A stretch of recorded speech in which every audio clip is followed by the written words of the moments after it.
Mukama yebazibwe ate mwabaseka. Mukama yebazibwe abooluganda. Tuvaawo mugende. Mwasibye mutya eyo bakwana? Gyebale. Olunaku olwaliro tukyaddeko wano ku mukutu gwa Munyenye Eyaka TV. Mubadde mukimanyi? Waliwo abatulaba, tubabuuzeeko abali eyo nga batulaba ku mukutu guno gwa TV. Buli omu abuuze ku bantu abatulaba. Muli ku TV.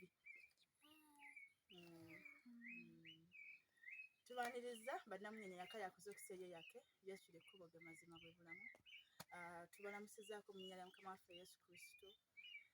Era nga tuli wano okubaagaliza amazaalibwa ag'omwana wa Katonda nga ye Yesu Kristo Omunnazaaleesi.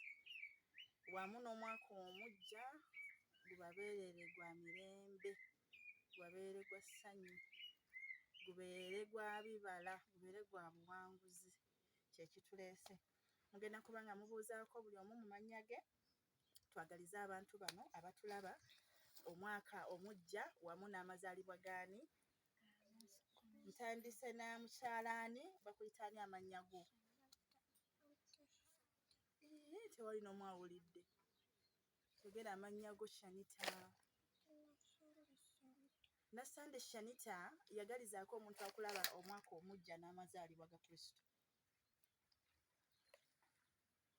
Tabimanyi. Tubuuzeeko ssebo, bakuyitaani amannya? Nze Mulindo Alison. Mulindo Alison.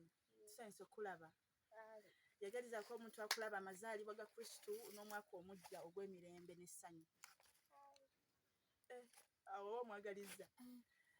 Bakuyitaani ssebo?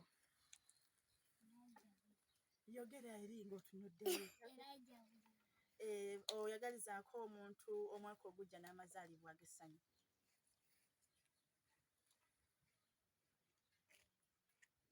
Tewali n'omu amanyi we baagaliza mwaka. Gamba I wish you a Merry Christmas and Happy New Year.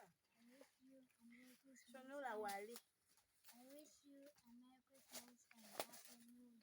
Kale bakwano mwebale kujja era kati mwebale nnyo mbasiibudde. Mubeere bulungi. Mweraba. Mbaagala nnyo. Mugende muzannye. Bwetyo wetwadde n'abagenyi baffe nga bwe batalina byakwogera bingi.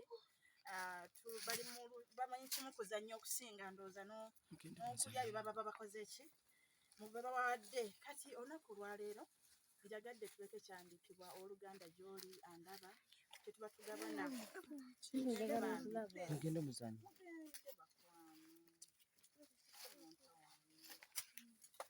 Njagadde tugabaneko ekyawandiikibwa naggwe owooluganda ndaba ekiri mu Abebbulaniya 13 olunyiriri olwokutaano. Ekiri mu Abebbulaniya 13 olunyiriri lwakutaano ekyogera ne kigamba nti tubeere n'empisa ez'obutaagalanga bintu bye tulina nga bitumalenga. Kintu ekyo nno kikulu ddala era nga bwe tuddako emabega jjuuzi ninawo abantu ab'omugaso abaafudde ku kyalo kwaffe Bukunda kwenva era nga mwe muli omwami oyo yabadde omugagga ennyo nga bamuyita mwami Kakeeto. Musajja yabadde mugagga ddala era buli omu akimanyi ddala ab'omu kitundu ekyo n'emirirwano. Twogera ku bugagga omuntu mwatuuka ogula n'amatakisi ne gavugibwa ne gasaabaza abasaabaze ng'alina edduuka eddene ennyo erisuubuza buli kintu nga buliwe. Kikubulira Kakeeto bagamba gwe genda Masaka waba talina. Bagamba ng'ayina zifaamu, ayina ebintu bingi ddala ebyoleka obugagga abadde nabyo. Omwami oyo teyalwala nnyo kiri awo munnange n'afa naye ng'ayina biri ebintu bye ŋŋambye byonna naye ng'abadde talina Yesu. Haleluuya. Ebintu byonna ng'abina naye nga talina ki? Kakati omusawo omu ku babadde akolagana nabo nga bwekimanyi nti abagagga babeera kwagalana, omusawo Jaasi bw'amubikira mukwano gwe ennyo n'amugamba nti obadde okimanyi nti Kakeeto afudde, ate oli gwe babikira puresya zaamukuba naye n'afa. Lunaku olwa Mande mba ndi awo Bukunda ndaba mpita wendaba baŋŋamba omusawo Jaasi yafudde naye Kakeeto ye tumaze omuziika. Ko nze lwaki bafudde lumu nti nanti ono bwe yafudde ne bamubikira munne naye puresya ne zimukuba teyazza engulu. Bonna ne bafa nga Yesu tebannamufuna. kakati owooluganda Yesu ng'agenda kutuzaalibwa era nga twolekedde ennaku tusigazza mbale 2 bwe ziti ndowooza omwana Katonda omulamu azaalibwe mu bulamu bwo. Tuyina stories 2 mu bulamu. Waliwo sitoole y'omukyala omu eyali omugagga ng'era famire ye bagyenyumiriza. Ne wabaawo ne sitoole y'omukyala omulala yali omwavu era nga bonna abakyala abo baali bafumbo buli omu gye yali. Olunaku lw'amazaalibwa we lwatuuka nga luno lugenda otuuka, abagagga baafumba ebintu byonna ebiriibwa okwoleka nti essente zaaliwo ezaabasobozesa okukola ebyo. Baajaganya, baalinda nnyinimu okudda bajjule ebyokulya ebyo biriibwe n'ebyokunywa ebyali biteekeddwa. Naye ekyembi oba ekyennaku bwe baalinda omwami okudda, bwe yadda yakomawo nansasagge yakulwana na mukyala we n'asamba n'ayiwa buli kintu kyali kitegekeddwa ku olwo era ebintu baabirondanga mu ttaka we babirya. Olunaku terwagenda bulungi gye bali kyokka nga baali balwetegekedde nga bw'omanyi bwe ŋŋambye. Naye famire eri ey'omwavu baayambala bye baali bayina, tebaagula na ngoye mpya kuba tebaalina busobozi bugula ngoye mpya. Baagenda mu kyaki, omwami n'omukyala n'abaana ne basaba, naye nga tebannagenda baava ewaka nga bamaze okufumba emmere yaabwe era ne bamala ne bagiteeka ku kyoto ne bajja ne basaba, okusaba bwe kwaggwa ne baddayo ewaka balya ekyemisana. Mwana wattu omu ku kyaki omuntu n'abagoberera ng'agamba bano abantu ngenda kulya waabwe kyamisana. Nga w'omanyi waliwo abantu nga talya waka wamu naddala mu nnaku enkulu, asobola olya maka nga 4 ku 3 n'alyako eno n'eno n'eno, naddala abaagala nnyo ofuna ebyokunyumya. Munnange bw'atuuka baakerewa okujjula nga balaba emmere gye baafumbye okubaako omugenyi eyinza obbaswaza okujjula. Naye balaba omugenyi tasiibula ne bavaamu ne bagamba katujjule emmere. Bagenda ogisosootola nga kaali katogo ka muwogo. Omugenyi ono eyagenda okukyala okulya mu maka gali ge yali alowooza nti ye wali ebyasava. Mwana wattu ate yali avudde mu maka gali ge nasoose okunyumya omwali ebittafuttafu. Kati ng'abala nti ewaffe ebyafumbiddwa olwedde nabirabye era mbimanyi. Naye kansookere eno ebyabano nabyo mbiryeko ate ndyoke nzire ewaffe namalirize ndabe ebinaaba ndowooza bisinze okubeera ebiki ebirungi. Akatooke ka muwogo we kamuweebwa, olw'okuba yali amanyi ekiri ewaabwe, yayagala okkagaana naye nga kamuweereddwa ate obwedda alinze emmere n'alya. Anyumya atugamba nti eri baalya basanyufu nga tewali luyombo, nga buli omu kyali akyagadde. Excuse me. Namu obuzibu bwa ssenyiga kati yankuttemu naye tujja kugenderawo mpola.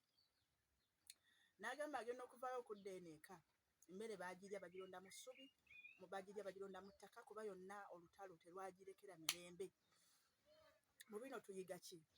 Abantu bali abaafumba ebingi n'obudde obugenda mu kkuŋŋaaniro basanyukeko wamu n'abooluganda nga bajaguza ku lwa Kristo olunaku lwe baamulondera lwe tulina omumujagulizaako, wankubadde ng'olunaku tukimanyi nti Yesu si kwe yazaalibwa, ekyo kituufu tewali asobola kukiwakanya. Naye abaalonda olunaku olwo dukolerako bye baali baagala okukuza obusamize bwabwe nga babujaguliza n'okukolako bye bakolerako, abantu ne balowoola ne bagamba tetujja baganya bano okukuza lunaku luno bwe bati. Kyo tubatuteekera ddala amazaalibwa ga Yesu babe nga bakuza ebyabwe naffe nga tujagulizaamu omununuzi waffe. Tebaafuna budde bugenda kuba baali bize nga bafumba ebintu ebiki ebyokulya, ate ebyo ebyabamalira ekiseera ne batabirya nako. Naye bali abaasobola ofumba kye baafuna mu busanyufu, baafuna obudde obujja ne bukuŋŋaanako n'abooluganda okujaguliza wamu nabo nti atuzaaliddwa omununuzi waffe, era ne baddayo nga bakkiriza nti Yesu mu bulamu bwaffe azaaliddwa mwali, si nsonga tetufunye engoye empya, si nsonga tetufunye ennyama na nkoko, tetulidde muceere n'amatooke, soda tetumufunye, naye akwabaaba kantu kansiiwa kamala ku bulago munansonyiwa. Ne baba nga baamaliriza basanyufu. Mu kino tuyiga ki? Waliwo omusajja omu yafudde, mbadde simanyi nti we waffe. Omusajja oyo abadde akulembera ndowooza ababbi bonna bwe tulina mu Kampala twatugamba oba oli awo ne mu Uganda yonna okutwaliza wamu. Bwe bayogedde nti we waffe Bukunda natidde ne ngamba kala akatini bwe kati kekavaamu omwami ono atigomezza abantu bw'atyo. Bwe natunudde ennyo ne nkiraba nga omuze gw'okwagala ebintu gwe gutuleetedde okubaako abantu abamu nga mukola amannya nga si mu bulungi. Kwagala bintu kwe kuleese ki? Obuzibu. So singa okkiriza ng'omukyala oli gwe nnyumizaako mu famire abaalya akatogo ka muwogo nga bakkiriza nti keeko tebaafunye, ne batalwana na bbaawe, ne batayomba na bbaawe, tongulidde lugoye, tokoze eki, ennyama ebuleeta, omukyala nakkiriza nti kino kye tusobodde era kye tufunye era kye tugenda okulya. Olunaku olumu amazaalibwa ga Yesu ge tukuza, bw'obanga si mwofunidde ennyama n'enkoko bulijjo ng'era obadde obifuna, muleme kuleetera kukwerabiza nnaku ziri zo z'olya ki? Nkoko na nnyama. So mubeera eyo gwafunye osobola ogabanyizaako omuntu omulala n'ataba ng'alya bijanjaalo nga gw'olina ennyama eya leero n'enkya na luli okumala wiiki nnamba. Oguze obusawo bw'omuceere, oguze obusawo bwa sukaali, baako b'osenerasenerako kiro 2-3 nabo bafuneko at least ak'olumu nga ggwe bw'ofunye eky'ennaku ennyingi. So mbagaliza amazaalibwa aga Kristo amalungi ate era wamu ne omwaka omujja ogw'essanyu ogw'emirembe gubeere gye muli. Mbagala nnyo, sina kyakikoyera, nze Munyeenya, nze Esther Munyeenya yaka yakuzukisa eyiyo era gwe naatulawo obutabuto nsonyiwa okubulaabula gye nalaga netiwaaka si nnungi ate n'amasannyalaze tegaliiyo nnyo, gajja bwe gaagadde ne gabula ennaku ze gasobodde bwe gati. So y'ensonga lwaki sirabise nnyo naye nga tunaatera okudda gye twava ewatusobozesa okuba nga tuwuliziganya buli kaseera. Omuntu yenna mu lunaku luno olinayo kyewayagadde obaako omuntu gwewayagadde okusanyusa. Excuse me. Abantu bangi abeetaaga ddala nga kituufu ddala beetaaga. So bw'obaayo ne kowulira nga wayagadde obaako omuntu gw'ogamba nti kamumpeere, oba kumuwa muti gwa sabbuuni, oba omugulidde kiro ya sukaali, oba omuwadde ya muceere, oba kaseketi ka butto, gwe nga mu busobozi bwo gwe ky'owulira ku mutima kyewandyagadde osobola okukozesa ennamba yange ey'essimu. Ekintu ekyo ne tunoonya famire ezo ezeetaagira ddala mu mbeera ezo ze tumenye ne ziba nga zisanyusibwa ggwe ne weefunira omukisa. Abeebbulaniya 13:5 etugambye tubeerenga n'empisa ez'obutaagala nga bintu bye tuyina bitumalenga. Naye waliwo w'olaba ng'oyinako omuntu gw'osukkulumyeko. Yesu yava agamba, waliwo yamubuulira nti okuyingira eggulu omuntu akola atya? N'amugamba nti tunda ebibyo byonna ongoberere. Bw'alina essaati 2 emu gikwata ogiwa omulala atalina, alina ekkooti 2 emu gikwata ogiwa omulala atalina, bw'alina engatto 2 bw'atyo. Nti si kirungi kuba na ngatto nnyingi nga waliwo omuntu gw'otunuulidde ng'atambuza bigere oba sapatu. Nina kyaki mwe nakuŋŋaaniddeko nga ndaba Asha ayambadde sapatu ne kimpisa si bulungi. Nina amazima abantu bano bayisibwamu nnyo oluusi amaaso ba Ashers ba kyaki. Kale omuntu w'atuukira okujja mu kyaki ng'ayambadde sapatu, waliwo kyaki emu gye twagendamu Embaale, ye bwe yajjira mu sapatu omwami baamugaana kuyingira mu kyaki nti tagwana kuyingira mu kyaki ng'ali mu ki. Naye wano bo baadde mu buli ngeri tebasobola mugaana, naye nga ne ŋŋamba kale waliyo omuntu alina engatto naye nga tasobola zikozesa ye na kujja mu kyaki, naye ono agambye wadde nina sapatu nja genda nsinze Katonda.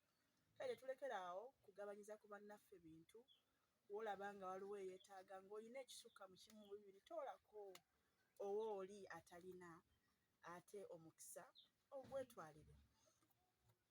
Mbadde Esther nabasiibudde dda, tujja kuba tuwuliziganya, tubagaliza okusanyuka obulungi, bannange temwerabira.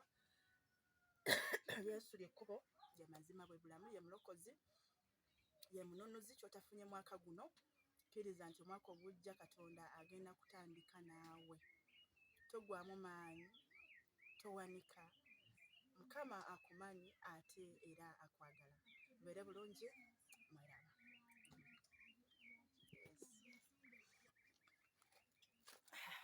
Obulago kye bunkola buliko akankolokoota.